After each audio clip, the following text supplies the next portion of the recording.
welcome to Smart 24, where we drive business. This is the business edition with me, Masi Katsime. This is where we get to give you the weekly roundup of what has transpired throughout the week. Sit back and relax. We have more in store for you.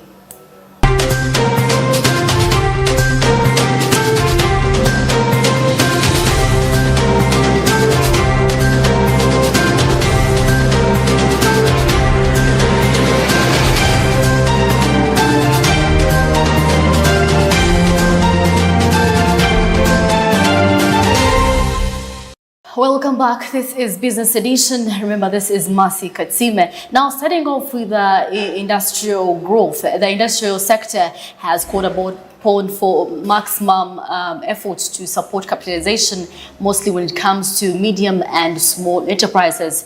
This was during the Trade Minister's call to leverage regional trade. Let's have a look.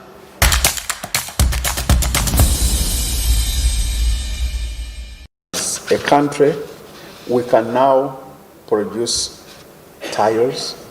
Tires are produced here. They used to be imported. We are assembling TVs. We have now started assembling electric motorcycles and vehicles. As you know, Killer Motors is ongoing. We have a huge list of the products that we are producing here since 1986. And we are making very, very good progress.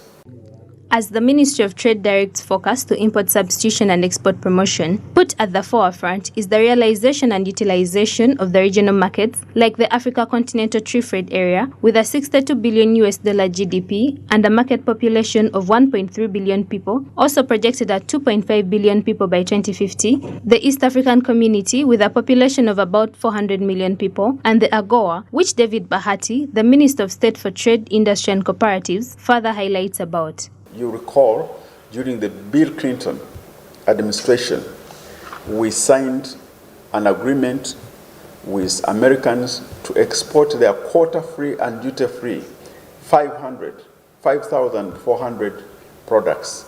And we are making those small progress, but at least now we can export 30 products out of the 5,000.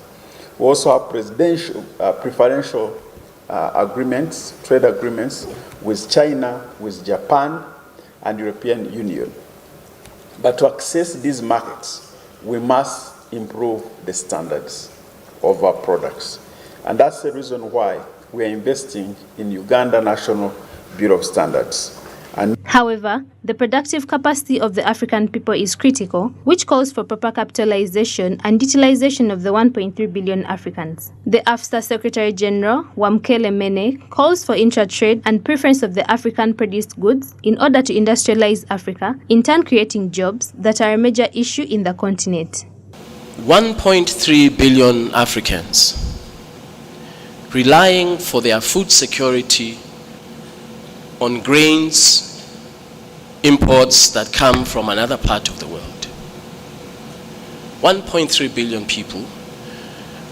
When correctly so, the paper that was presented informs us that we have over 60% of the world's arable land.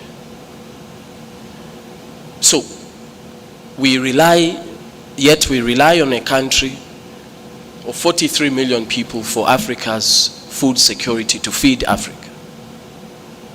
Part of the problem that we are facing is, for so long, for over 65 years, we have had this fragmentation of the rules that actually prohibited intra-Africa trade in basic agricultural products. As access to these markets calls for production of quality goods, regional testing laboratories have been set up in all regions of Uganda, as SMEs are also provided with capitalization schemes to solve the challenge of the high cost of capital. We have increased the staffing of UNBS. We have increased the infrastructure in terms of laboratories across the regions of our country. And also, we are helping to certify small medium enterprises who don't have the capacity to raise money to get certification with UNBS through different avenues of financing to satisfy them so that they can produce products. Given the potential of the continent, the chronically low contribution of Africa to the global GDP, well below $5 trillion is quite concerning. Uganda ranks 8th in the world for coffee production, but it does not bring in even $1 billion. The private sector is working relentlessly to increase the value of coffee to at least $3 billion. According to Richard Mubiru, a board member for the Uganda Manufacturers Association, intra-Africa commerce is just 15% of what it is for the rest of the globe, which necessitates the development of comprehensive policies to promote trade. We're talking about 54 countries with a population of almost 1.5 billion people as of 2021. And of course, in terms of agro production, we are talking about a continent that has almost 900 million hectares of land with only less than 300 hectares under cultivation, which presents a very unique opportunity in terms of food production into the future. We have a very young population across the board.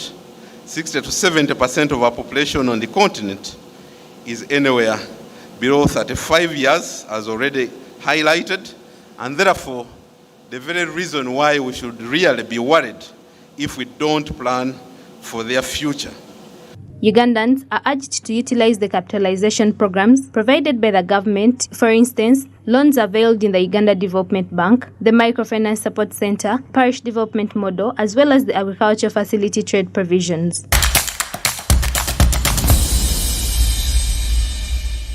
Now let's look at PDM. Government allotted 10 billion shillings in the integrated management system to streamline financial accountability and management. Now this was a way to curb when it comes to PDM disbursement of monies in different districts.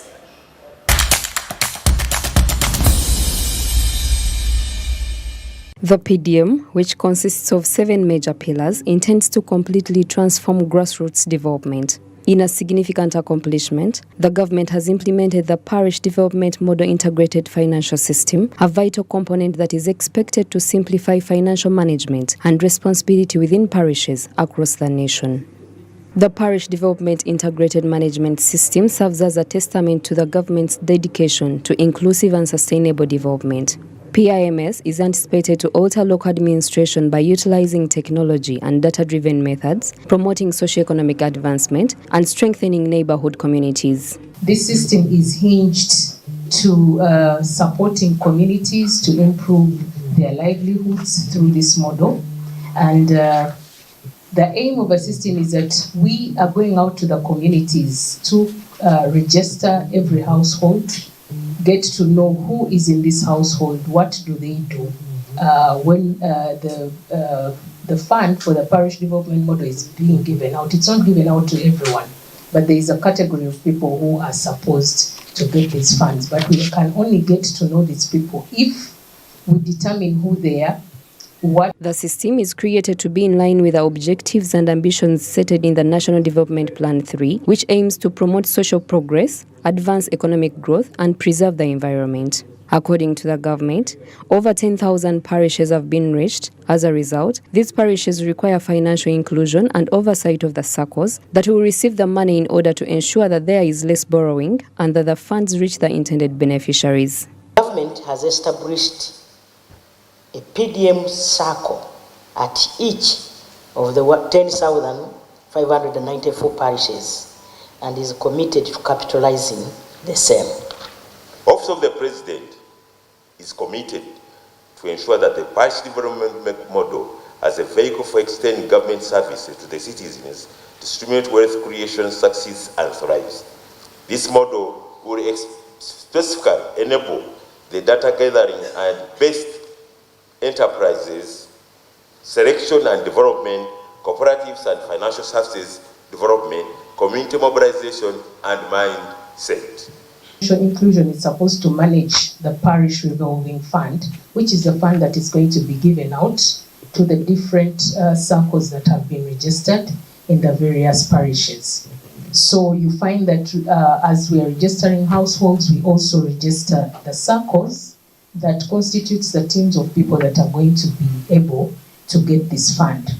The benefit of all this is to ensure that there is minimal borrowing, and as such, the funds reach the intended beneficiaries. On the other hand, some local leaders continue to be unhappy with the funding provided to a number of parishes, alleging that it is insufficient considering the size of those parishes' populations.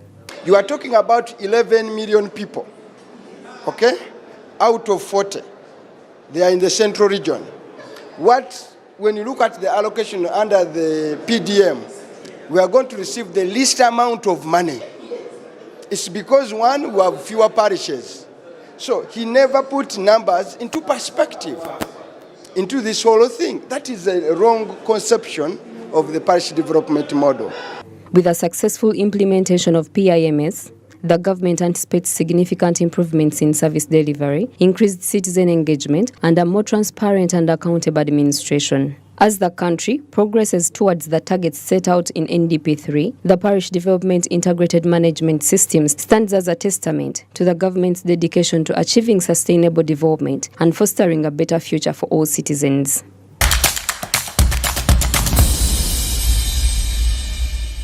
In a bid to combat food insecurity in the country that has hit 16.4 million Ugandans, government has partnered with the Ministry of Agriculture, NARO, and other stakeholders to look for preparable solutions to curb this vice. Let's have a look.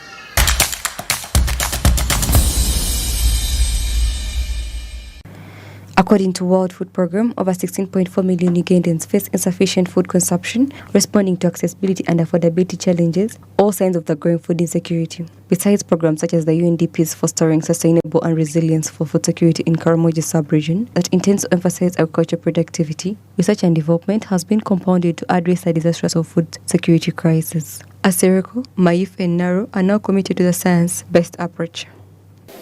And the science we want to apply in research is creating resilience, having out varieties that yield much and withstand the harsh weather, but also use science in production system for our food.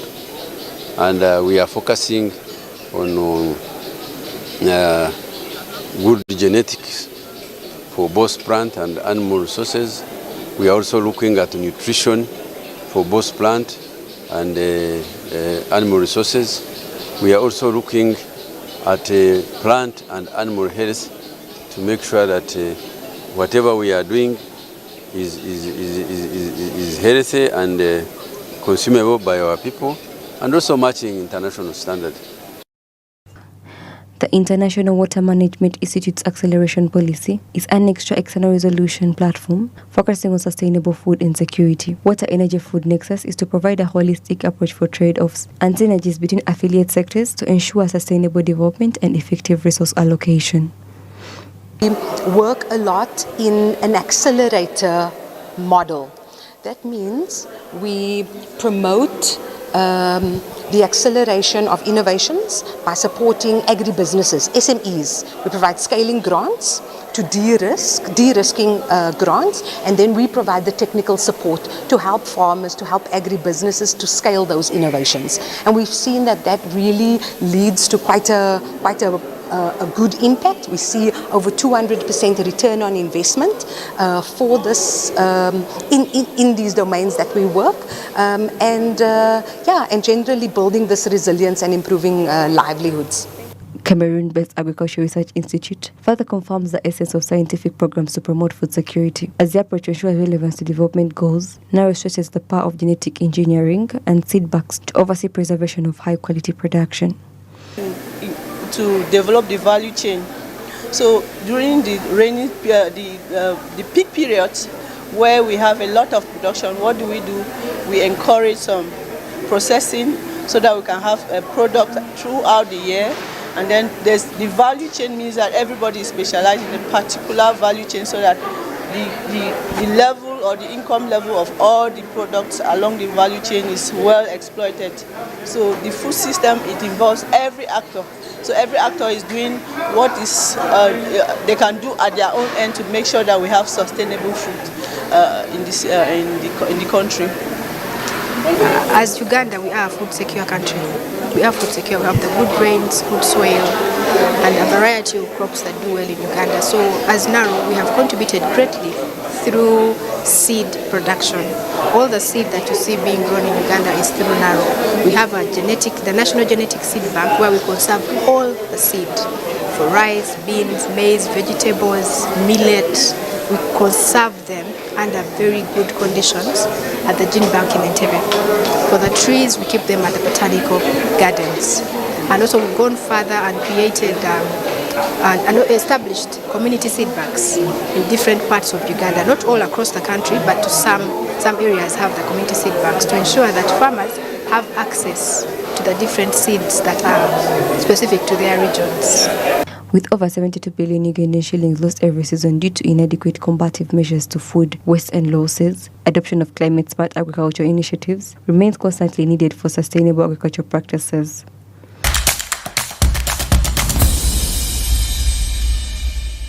Talking of supplementary bill, the August House earlier this week passed the Supplementary Appropriation Bill 2023 worth 4.41 trillion shillings that was allocated in the year 2021-2022. Let's have more in this report.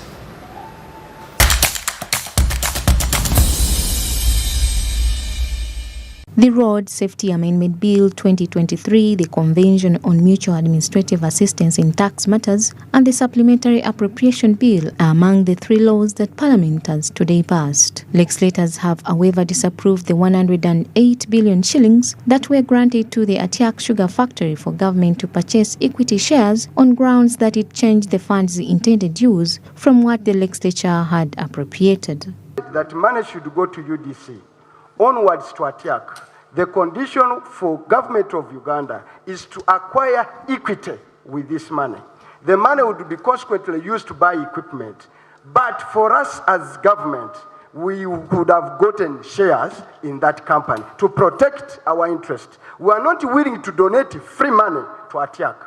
That was a resolution of Parliament. The consequent communication from Parliament meant that we gave Atiak free money. Which Parliament? This one.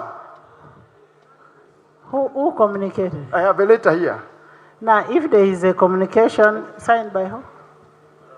The clerk? Now, that will become administrative. I will handle it administratively. Let me read this letter. Despite investing billions of monies in the Atiak Sugar Factory, government only controls 40% of the company, according to legislators, and the firm consistently performs poorly and in turn wastes taxpayers' money. But let me inform the House that as we speak, government has so far injected 279 billion in Atiak Sugar. And the majority shareholders have only injected 120 billion. They have 60%. The one who has injected 279 has 40. So Atiak is, they came here to get money, 108 billion. In the wisdom of Parliament, we said, okay, we have invested so much money in Atiak, and it is high time the people of Uganda get equity from where we put our money. So we passed a resolution and said, we are giving you this money to buy equipment, but for us we shall get equity. That is a shareholding in that company for our children's children, so that one day we shall have shareholding in that company. If it grows by the way, we can buy out government of Uganda over the years, and people who manage corporate financing, they know it can be done. It doesn't mean that government is taking over management of equity, because over the years, Atiak can make money and buy out government's equity and become owners of the company. But for the beginning, to avoid loss of money, we said, let us acquire equity. We made that resolution in the budget committee, brought to the committee of the whole house. Parliament adopted it. A clever clerk here called Waiswa manipulated a resolution of Parliament and consequently communicated that we okayed the money, 180 billion, for equipment purchase. The speakers guided that if the mistake was an administrative one, she will take in charge and report back to Parliament on the matter very soon. Parliament has then tasked the Attorney General to present a document indicating the percentage that government owns in the Atiak sugar factory.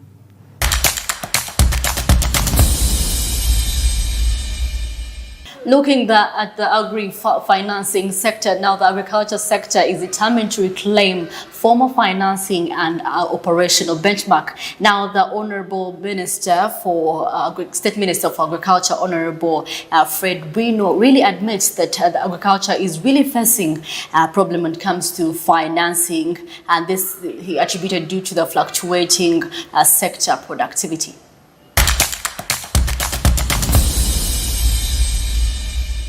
The agriculture sector still holds Uganda's biggest export receipts, from coffee, crops to animal products, and despite that, farmers are stuck with a financing deficit.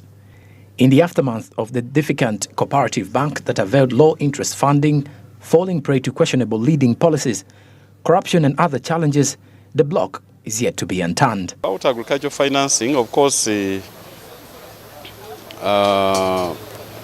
biggest challenge to agriculture financing is the risks associated with agriculture. And the financiers are not ready to give financing to farmers because the risks associated with agriculture are not well covered under our insurance system, the current insurance system. So the financiers tend to shy away from financing agricultural investments. According to the National Chief Coordinator for Agriculture and Cooperative Bank, Moses Mugisha Magufuli, agricultural financing has further stiffened and farmers need an own agriculture bank-drive sector development.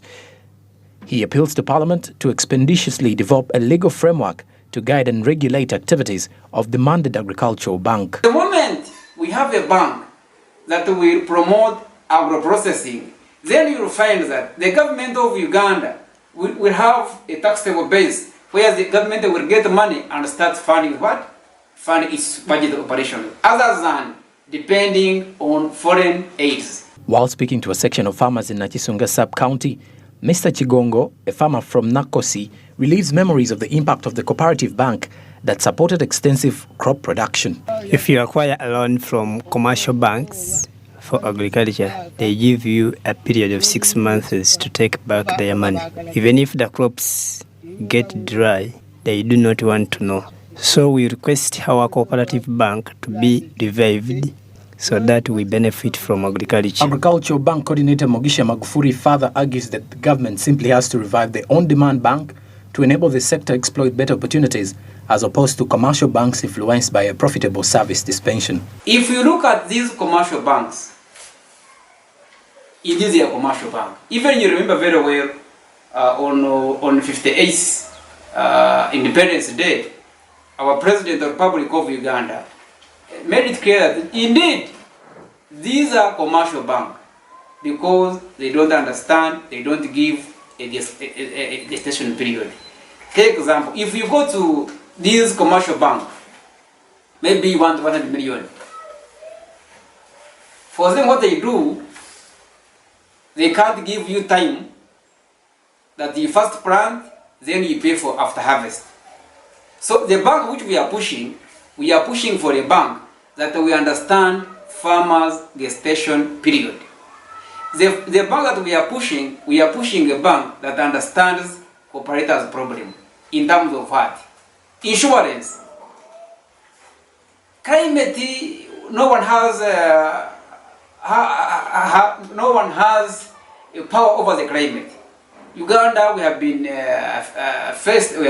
getting issues with the floods, with the wrong droughts. So we need a bank that has an insurance to ensure farmers' gardens.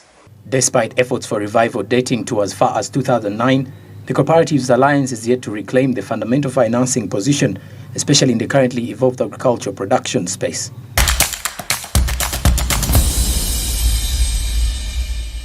That marks it for our first segment. Let's go for a short commercial break. We shall be right back.